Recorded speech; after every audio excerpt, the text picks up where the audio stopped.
السلام عليكم ورحمه الله وبركاته. انا عايزكم يا جماعه تركزوا معايا في العرض ده عشان جايب لكم لابتوب الاكثر طلبا الاكس 2، حاجه بسم الله ما شاء الله بتتفصل، وجايب لكم حاجه حديثه اتش بي اللوجو الشكل الجديد. اللابتوب ده يا جماعه اتش بي ايليت اكس 2 رقمه 1013 جي 3، بيجي بمعالج كور اي 7 من الجيل الثامن برامات 8 جيجا دي دي ار 4 وارد 256 اس اس دي ان في مي، رامات وارد قابلين للزياده. عليه كارت شاشه انتل يو اتش دي جرافيك 620 اب تو معاك لغايه 8 جيجا. اللابتوب بحاله الزيرو يا جماعه، ممكن تفصل الجزئيه اللي تحت دي وتشتغل بالجزئيه اللي فوق. اللابتوب فيه كاميرا اماميه وكاميرا خلفيه، حاجه بسم الله ما شاء الله زيرو، والكيبورد بتاعه باك لايت وفي بصمه. الشاشه بتاعت اللابتوب ده يا جماعه الريزوليوشن بتاعها 3000 في 2000 3 كي، حاجه بسم الله ما شاء الله، الوان صريحه. وبديك القلم الاوريجينال، والقلم ده يا جماعه بيشحن بشاحن تايب سي مش بحجره، حاجه بسم الله ما شاء الله. القلم سلس جدا زي ما انتم شايفين كده. اللابتوب يا جماعه زيرو، بصوا كده اهوت، دي المسطره هنا يا جماعه للناس اللي عايزه تشتغل رسم وللمدرسين، حاجه بسم الله ما شاء الله زيرو زي ما قال الكتاب. اللابتوب ده يا جماعه في منه كميه، وموجود شحن لجميع المحافظات لحد باب البيت. والحالات عندنا رقم واحد، الحاله اللي فيه خربوش ما تستلموش.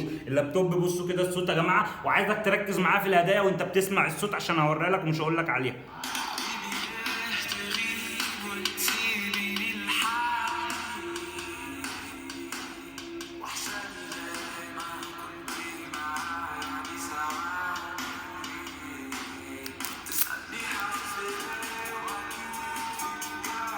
متاح ليزر، لو حضرتك عايز تعمل ليزر متاح. الشحن مجانا لحد باب البيت. لو انت مهتم بتهتم وهتسمع ارخص سعر، عشان الجهاز ده سمعت فيه اسعار جننتني.